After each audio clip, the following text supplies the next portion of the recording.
Welcome back to the True Crime Lounge podcast here on Spotify and YouTube. I do have a Patreon that you can go join for early access and episodes scheduled to come out. I also have a Patreon for all your true crime gear. For any update on my channel or podcast, you can find me on Twitter, Instagram, and Facebook. Now, with that being said, Fred and I say, let's dive into today's episode, shall we? Today we are going to be talking about Herbert. He's an American killer who has been linked to at least 11 men who were found dead on his property.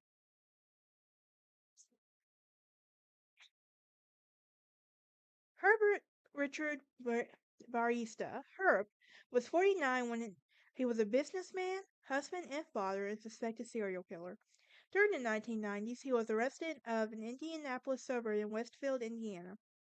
He is a suspect of luring over a dozen gay men to his home before murdering them. He committed suicide soon after his property was searched and bodies were found in 1996, 27 years ago. Recently, the Hamilton coroner's office and authorities have renewed efforts to name the victims who were identified.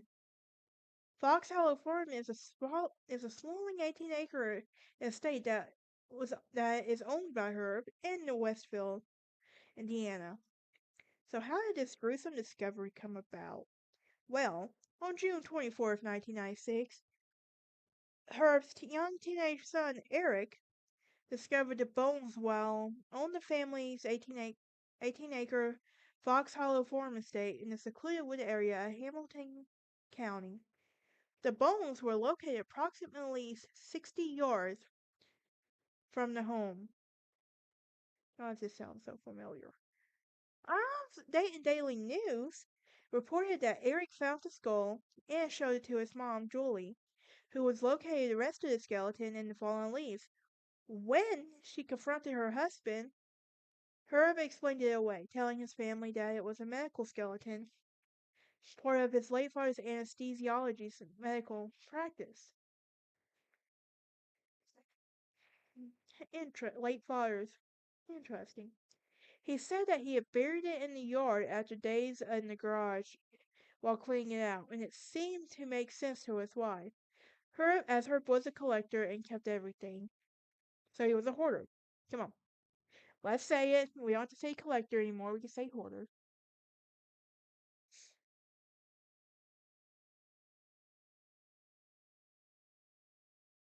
He's So the bones were identified as a human, and along with additional remains found in Hamilton County, authorities were puzzled, and the former Joe Cook told the Indianapolis Star, "It's an unusual spot to find bodies."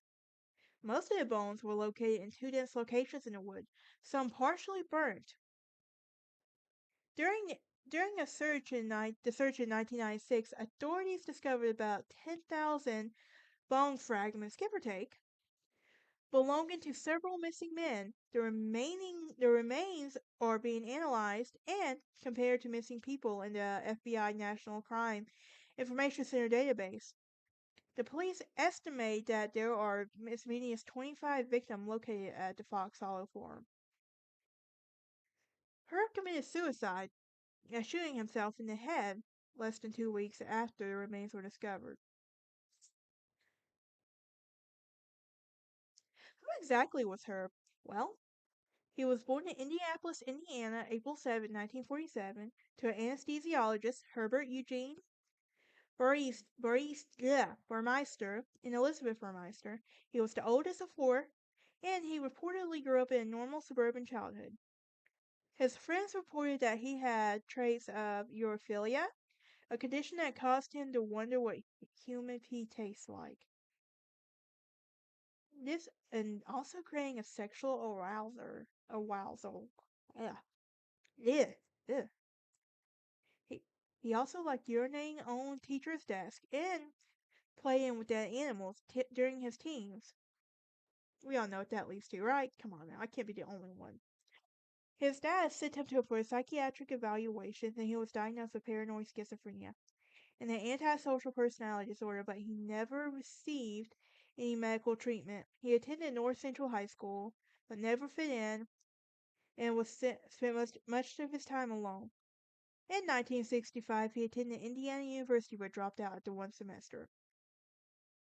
Later, he attended Butler University for one semester and bounced around from job to job as an adult. Though he had a strong work ethic, his behavior became progressively bizarre. In 1971, he would marry Juliana Sater, who also went by Julie, and they would have three children. Julie would later tell others that she had only been in intimate sexual relations 6 times over their 25-year marriage, and that she had never seen her husband nude. 6 months into the marriage, Julie told Herb's father that he had been hurting her and needed help, and so his father said that he involuntarily committed to a mental institution for 2 months. Later, he created the Save a Lot thrift store chain in Indianapolis, which had become quite successful, and he and his wife purchased a Fox Hollow farm in 1988. A lot of people are probably wondering, how did his wife not know? Well, Julie, who was 48 by the time she found out, usually left town once a month with her son Eric, who was 15, and daughters Emily, who was 12, and Marnie, who was 17, to a lakeside condo about 100 miles north, owned by his mom Elizabeth. And to Julie's knowledge, he stayed home during the week intended to the company, and Julie would later find out that her husband would frequently go to the gay bars in Indianapolis at night. He's she would also she would also go and say that he has some chilling secrets. So while Earth visited the condo, police found thousands of partially buried bone pieces that belonged to 7 people. Initially, 4 were identified to authorities: 26-year-old Stephen Hell, 35-year-old Roger Allen Goodlett, 20-year-old Richard Hamilton, all from Indianapolis, and then 31-year-old Manuel Resendez of Lafayette, Indiana. All had frequented the same bars as Herb and vanished on the days Julie had been out of town. So the day authorities began searching the Fox Hollow farm, Herb disappeared. He remarried, missing for 8 days. He remained missing for 8 days in the camper of the body, and they found his body in Ontario Pinery Previson Park, laying beside the car. He had shot himself in the head with a .357 Magnum. Herb left behind a 3-page suicide note that rambled on about being sorry for his family's financial woes. As the company was almost bankrupt, he never mentioned the horrific crimes that he allegedly committed. After the incident, Julie was in shock. She had led a private life with a close-knit family and a few friends. She recalled that she and her husband doted on their children, and Herb was involved in every aspect of the upbringing.